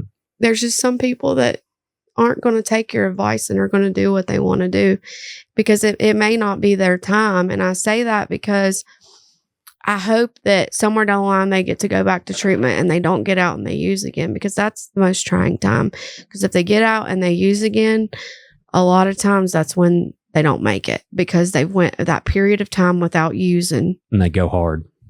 And they think they can use the same amount they used to. Oh, man. So and at least if they are going to leave, the best thing you can do, if they are going to leave and there's nothing that you think that you can say to stop them, and I'll give you guys my business card. So if you have people in those situations, by all means, I'll do telehealth, whatever they need me to do, as far as in recovery programs. And I'll try to talk them down.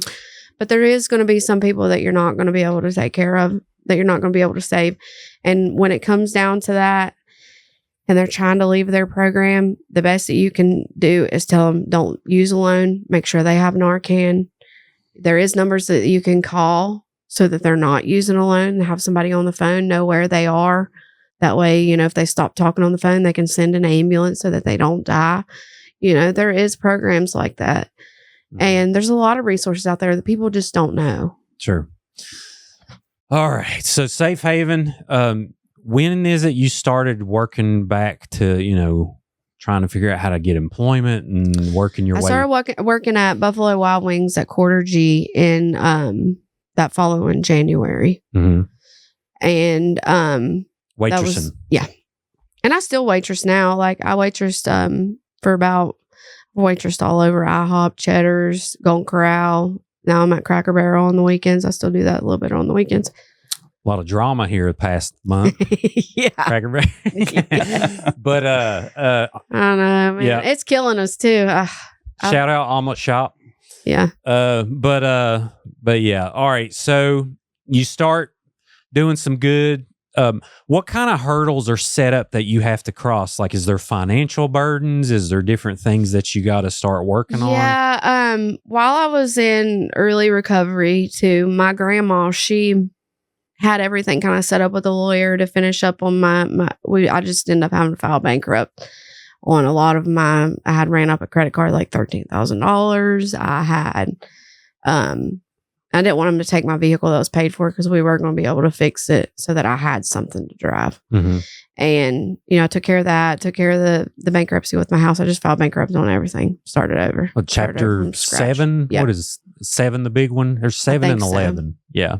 And I hired a lawyer for it, to get all that out of the way and just put it behind me. It was probably the best decision I made that way. It went ahead and started over, and I could get past the 7 years so that I would be able to at some point afford a house again. Yeah. When and if that time comes, which I live in Gent now. We just got a double wide out there, and we live beside my dad. So there's been some big things happening there because my dad and I, we went through a rough spell. We didn't speak for years. Yeah. I mean, I lived at my grandma's, which is right up on the hill from where I live now, and my dad lives in between. So he saw me up there a lot, when I was in active addiction, and she stayed stressed out all the time. And, that was his mom. Yep. So what is it? Where is that on the priority list of, did you try to make amends with people? I did. Yeah. As I worked the steps, that's part of working the steps. I did try to make amends, and I don't know that he ever really my dad's a tough love kind of guy though. He'll do things, and I know he loves me. I know he cares about me, but he's not really one to spill out his feelings, Sure. And I would call him and just try to touch base with him and stuff like that, and let him know, I was doing good and I was trying and stuff like that. And he would answer the phone and he would talk, but he wouldn't say a whole lot. And then my mom, she immediately, right off the rip when I went to Recovery Point, she immediately had my back and started helping me and stuff. And it wasn't an easy road. It was a rocky road. I went through a lot of emotions and trying to get myself back together as a whole. And it wasn't easy. It took me a little while to really get myself back where I needed to be, so to speak. And, then we worked through the whole CPS thing, got my daughter back, whatever. It wasn't really, I don't ever remember CPS that's a big being, deal. I don't remember CPS actually being involved. It was family court. And then basically I had to complete my program, but then my ex-husband, he had say so over everything. So if he felt fit up until I completed the program. And then when I completed it, I started visitation, working my way back, and then to overnights, and then to where we have 50-50. Good for you. This is, so inspiring. What's that like when you're I can take my daughter to McDonald's or, do whatever now? It's so exciting. I remember the weekends because I'd see her on Mondays and Tuesdays. So that weekend I'd be going out and buying stuff like crafts and things that we do. And I'd miss the smallest stuff. I remember I had these little cookie cutter things where I'd cut up her fruit, all these cool little shapes and stuff like that. And I'd miss that, miss packing her lunch and stuff like that. It was always the small stuff. Yeah. That's beautiful. And your shirt, what's going on? Mental health and recovery services. That is the company that I work for. Sorry. Yeah, let's talk about that job. And I can give you a business card for that too. I started that back in, I want to say March, April, something like that. I never actually worked in recovery, but it was always a dream of mine. It just happened to, I started looking for other jobs. I'd waited tables for so long, but I started looking for other jobs, and I had a friend of a friend, she was talking about this company that she had, and she was like, you would be perfect. And for once in my life, I knew that was what I was destined to be, because when I went in, I've always been afraid to tell people about my past, I worked in home health before, in between serving a little bit too. And I never really could tell people. And I hated not being honest, because honesty is a big thing when you start recovering. You got to be honest no matter what it's like. Sure. And I would have to tell people I wouldn't really say a lie, just say I went through a hard time after my divorce, and I didn't work or anything. I would kind of leave it at that. So when I was going through home health, but when I went in for, my job and stuff like that, and I've always, I have my bachelor's degree since 2016, so I could do something with it, but I always felt like it was far-fetched after I got in trouble. I'm nobody gonna hire me after everything that I went through, ain't no way. And when I went in there, one of the ladies that owns it, her son used to be in active addiction. So like she understood it. Mm. And when I went in there and I was kind of telling her everything, she knows my dad real well too. And I guess she knew when my dad started trusting me again, like she's really straightened up because we know how hardcore he can be. Yeah. And she was like, I don't care what you did back then. What I care about is what you do from here forward. That was like one of the first things she said to me in orientation. And I know you'll do good because you really understand it and you've really cleaned yourself up and done what you needed to do. And like I said, the only thing, the qualification I had to have for it was my bachelor's degree. But because I understand it and I've been through a program and I've, worked the steps and I've done all the things, I'm able to help those people. Oh yeah. And that's how I introduce myself. Like when I talk to my clients, I introduce myself with the cold hard truth because sometimes that's what it takes for people to open up. Yeah. Well, and we're getting better, but there is a stigma. And that's part of what these conversations about. Like we had Dave and BJ and Josh in, like that's the perfect hire to me. Like, yeah, I want someone who have had boots on the ground without lack of a better term. That's exactly. You know what I mean? Oh, to just walk people through this stuff because, even me, like, yeah, I'm empathetic, but I don't know what that's like. Yeah. I know what it's like to not be able to put down your freaking phone. So I'm kind of like, well, it's probably like when I used to smoke cigarettes times 1,000 is probably, somewhat what it's like. Well, as much as you probably think about picking up your phone or scrolling, sometimes you do it like probably subconsciously. Oh, too. yeah. All the time. That's what the addict's mind's thinking about drugs. Like 100%. you said, boots on the ground. And like she said, she gives them the truth as a veteran, as a combat veteran. If I go talk to someone at the VA, I don't want to talk to some kid who doesn't know anything. I want them to know. Yeah. Yeah, no doubt. To know what I've been through. And otherwise, how are you going to help me? Yeah, exactly. And like, I remember too, like when I went to therapy, because that was one of the things I had to do, when I started my recovery journey was when I went to therapy, I would start trying to open up to be able to set that kind of baseline. But I would feel the need to like throw myself back. Like I'd be like, well, I did this, this, and this. And, I'm only waiting tables now. But back in 2017, I was running my own daycare, making really good money. I had my own house. I'd feel like I need to draw back at things I used to have to make it sound better, so to speak. Mm-hmm. Instead of being able to just be like, well, this is how it is now and this is who I am. And because I wasn't really ashamed of it, but I would feel that need to somebody that's sitting here and they got this good job and they've never been through active addiction and all these. And maybe I was judging them too. I don't know. But in a way, that's how I felt. I did not feel like I was safe to throw it all out. Well, I there. imagine your self-esteem is jacked up. Right. Early recovery too. Yeah, absolutely. You feel about this big. Yeah. And you're having to call and ask for help. And I remember having to call and ask my mom, for a pack of cigarettes or to buy me this or to buy me that. And I'm like, no, I mean, like. Yep.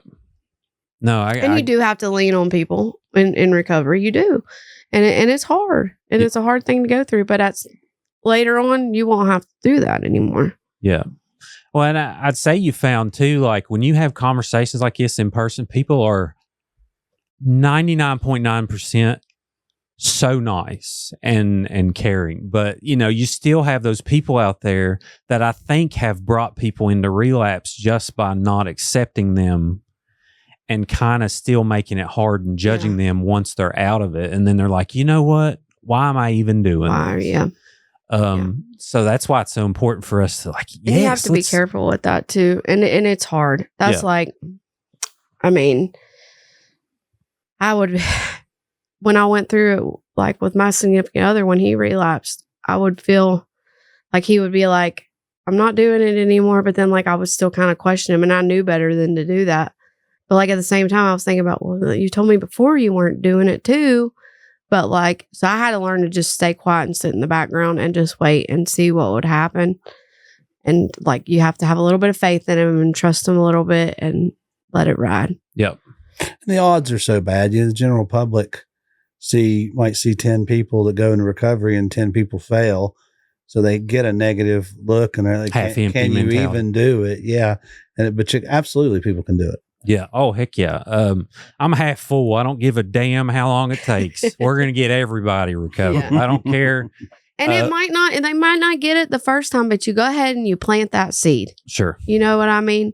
Like that, in the last, 6 years, it wasn't all peaches and rainbows, Sure. Like there was times that I failed and I thought I could drink a little bit of alcohol and that I would be okay. And I had to count that as a relapse because as soon as I started drinking, all I could think about was getting high. Yep. And things like that, like you have to start being, but I learned. So like, even if you're out there, even if you have like years of recovery and you slip and you fall and you've been in that program, you know how to go back and fix it. Do you have to eliminate all the triggers from your life? Like the people you talk to, Yes. That's like number one. People, places, and things. What about cigarettes? I've always had that question.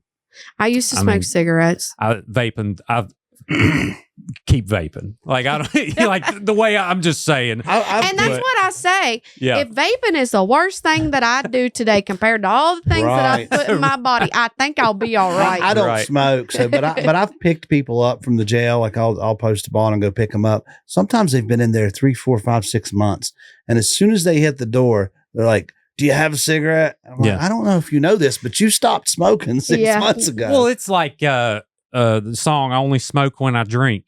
People have these things that are comforts. Yeah. And some comforts are more dramatic than others. But you mentioned people, places, and things. Like, how did you eliminate that stuff? Like, I probably would have stayed in Charleston because that's where I had my recovery community at.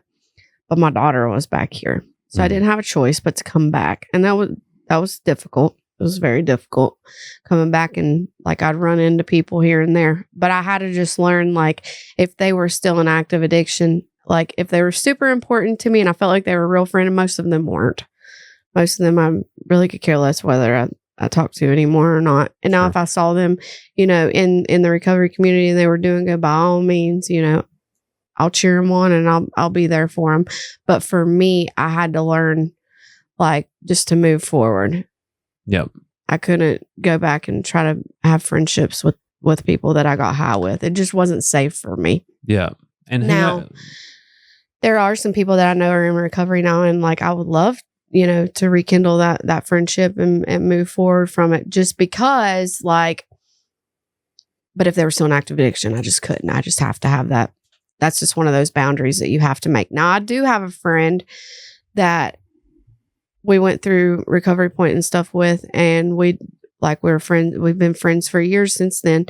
And I knew her from the streets, but like we didn't get high together, but like she was a drug dealer and I'd take people over to her house and stuff like that. But like we never like really correlated together, but we went to jail at the same time when we went to Recovery Point at the same time, and we've been friends since. And she had relapsed, and that was really hard for me, but I had to learn just to love her from a distance. Like I talked to her on the phone or, through messages and stuff like that, but I would never like go hang out with her until I knew she was okay. Like, sure. It's like a really big dedication. Like it's like, I don't know, someone dedicates themselves to a complete change of life, whether it be like, exercise regimen or a diet or figuring out, how to eliminate certain things. Yeah. And it's hard, and especially for people. And that's one thing that I had the upper hand on, and it's been a blessing, is like some people's mom and dad use. Mm-hmm. So they have nobody to lean on. If they go back home and mom or dad or brother or sister or whatever is using, you're putting yourself right back in that mix. Like I didn't have that. I had a good support system at home. Yep. So if you don't have that, like, that's where you got to recommend that they find a good support system, whether it's, from a friend, a family member they can trust, or somebody in their recovery community.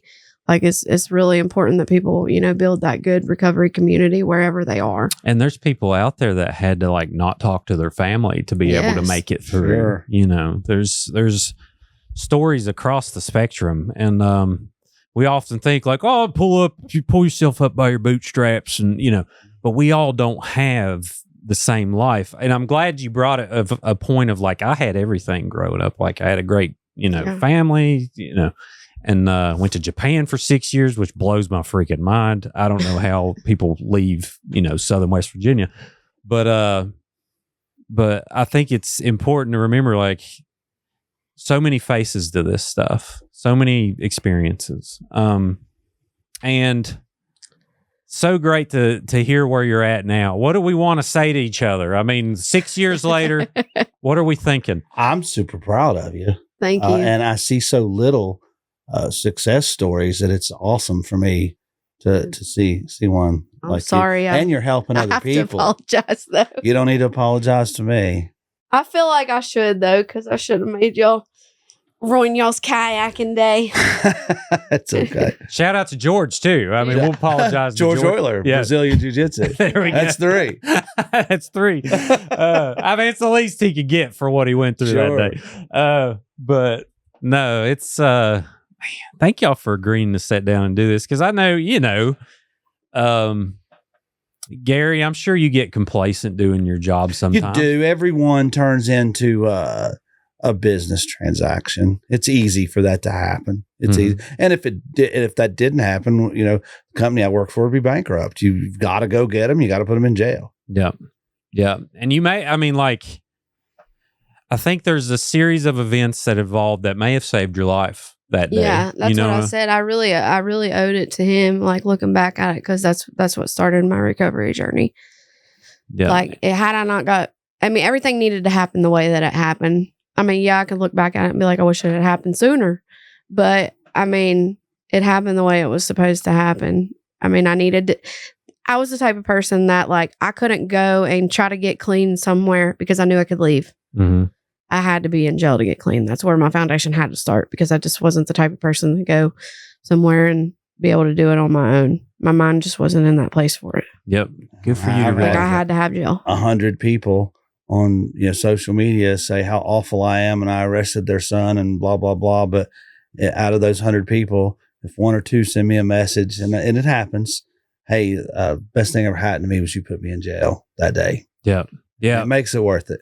Heck yeah. And I'm sure there's a lot of family members that wish it would happen like that, A lot of times it's but family it doesn't. that You can't turns force you it in. on everybody. Yeah. It's, in matter of fact, I'd say half the time it's family. I believe it. That makes the call. Look, please don't tell them who I am. Please don't tell them I called you. But he or she is, they've stolen everything. They're going to die. Here's where they're at. Go get them. Yeah. And that really does save lives. And you heard it, like it's a different mentality, and you just got to keep on having faith and trying to assist all you can without enabling.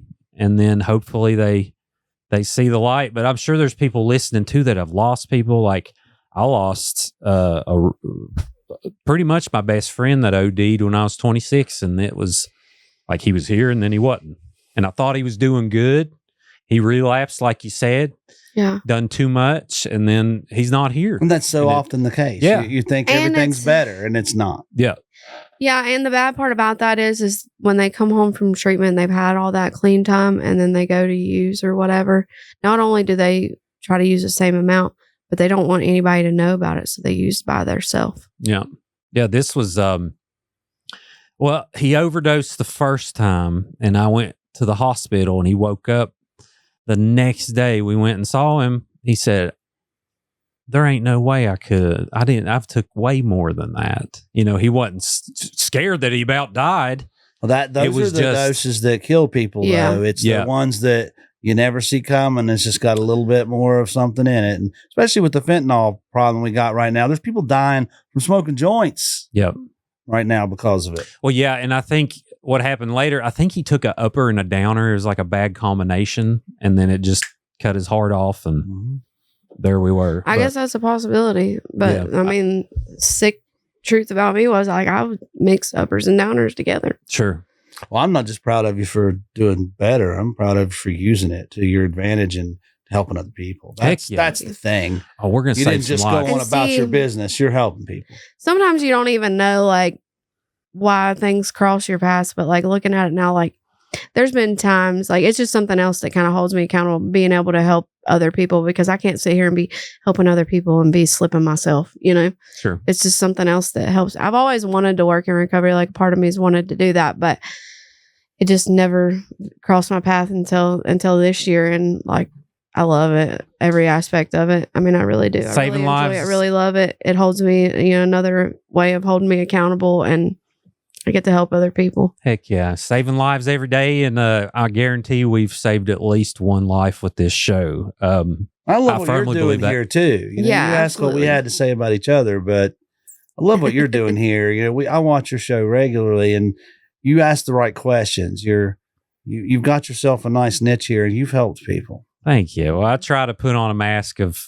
actually knowing what I'm talking about. Make a few jokes. That's why I'm here. If you can't see the humor in it, there's no sense in doing it. You'd go crazy. And For sure. Well, resources. Is there anything we're leaving out, Alicia? Like, what can someone do who's in active addiction and they know deep down that they don't want to do this anymore? There's different routes that you can take by all means.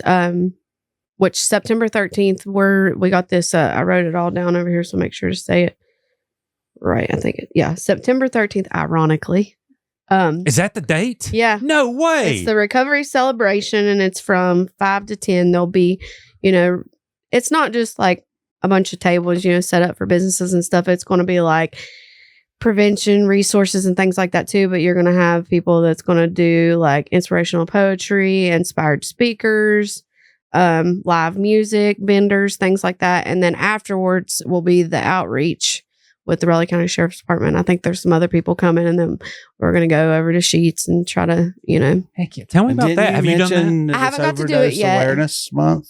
Is September Overdose Awareness Month? Yeah. Okay. It's perfect time to have this conversation. But on the outreach, so basically explain that to someone who may not know about it. They've came on the show. If you all want to find, it's called the Real Recovery Story of Appalachia, I think or the Real Addiction Story, I think is what it is. Yeah, I just got to Appalachia. watch it the other day, and it's awesome. So you guys should definitely watch it. Before watching this one too. Because I even learned a lot from that too, things I didn't even know. But as far as I understand it, because I haven't got to do it yet, because I know they go out there like really late at night. I got four kids, and 3 of them are under 2. So I just had my twins in November. So yeah, I have 4 daughters. Yes. Heck yeah. So it's a little bit hard for me, but I was able to get a babysitter on the 13th. So once I figure it all out, I can let you know more about it. But the way I understood it was they're going to go to like the hot spots, Sheets at Harper Road, down in alleyways, walk and things like that, and try to get people, into recovery, or at least have the resources for it. What I would suggest, like if you're in active addiction, you start making a way, like a bridge to, trying to get better. At least like start getting yourself into therapy, maybe do the MAT program, or, do some type of outpatient. If you're not ready to go to full-blown treatment, because full-blown treatment is exactly what I would recommend. You need that. You need to just take time away from everything else in your life and just go worry about getting yourself together. And, going into a recovery program gives you that. You can just, kind of drown everything else out and go and fix yourself. And when I say that, it's not just about like fixing the not taking drugs. A lot of times it's not about the drugs. It's about what led you to the drugs. Yeah. Like a lot of times there's a lot of underlying trauma and things like that you got to work through to be able to not, go back out. Like it's usually drugs is not the biggest problem. Mm-hmm. And you start working through that. That's why I say, the therapy, and like you go to group, you go to NA meetings, start finding those resources, at least if you can't go to full-blown rehab. Stay busy with positivity. Yeah. And so keep that open door for things. 12 steps can be completed without being religious, right? I think Correct. so. Yeah. They have different like the SMART recovery, and then if you are religious, and you got the 12 steps of faith, AA, and A. But my biggest thing, and I know when I went to Recovery Point, is what they told me was, as you're working through the steps, like, of course, you can say higher power versus God. Don't look into it as like higher power being God. If you didn't believe that, I'm a believer in God. I'm not ashamed of it. I'm a Christian. I love it. But not everybody, follows that path. And a lot of times that steers people away from recovery. So that's why I say it like this. Like, if you don't want to believe that, like, I had a girl in the program that believed her higher power was like the family tree. Don't look at it into the higher power being God. Look at it to however you want it to be. Yeah. Yeah. And I love that. I don't know if you listen to the religion episode, but I'm on the agnostic side of things, but even on that side of things, I understand the structure and how beneficial that is. So like for me, the higher power is humanity and wanting to leave the world a better place than when I came. That's essentially how everything. And I'm trying to figure it out too. Like maybe one day I'll be like, "Oh yeah, that makes sense." I'm going to do that. And how could that be a bad thing if everyone thought that? I mean, you know, it can't be a bad thing caring about your neighbor. You know what I mean? So yeah, that's good to relay to people. All right. And when you work through the 12 steps too, like you're not just like, it's not just about like the addiction side of things. Like you're working through your character defects and things that essentially are going to make you a better person, whether it be for your significant other or your children or whatever. Like it's really good. Yeah. And you got to work at it every day from what I'm hearing. There's a guy came in, he's been in recovery for 35 years. Dana, do you know Dana with, he runs Dana Dudding. Dana Scott. I'm better Dudding. with faces, but well, we did a really good episode early on in the show where he told me about his life story, and you know, he said every day you got to just get up and remember the cause, and it does get easier, but it never gets super easy. You know. Yeah, I mean, there's always like even now, like I mean, there's times for a slight moment I'll think about. You know, it might sound good for a second, and then I'm like, what the heck am I thinking? Because I know what it's not about, like, you know, the relapse and the drugs and all that. It's typically about the consequences behind it. Like, whenever you use, like, not only do you have these consequences of, like, going to jail and, like, not having money and, you know, the detox and all that, like, those are the things we hate. If we could all get high and not have the consequences, there'd probably be a lot of people getting high. Sure. You know? Oh, yeah. And you just have to look at it like that. You can't get high and not have consequences.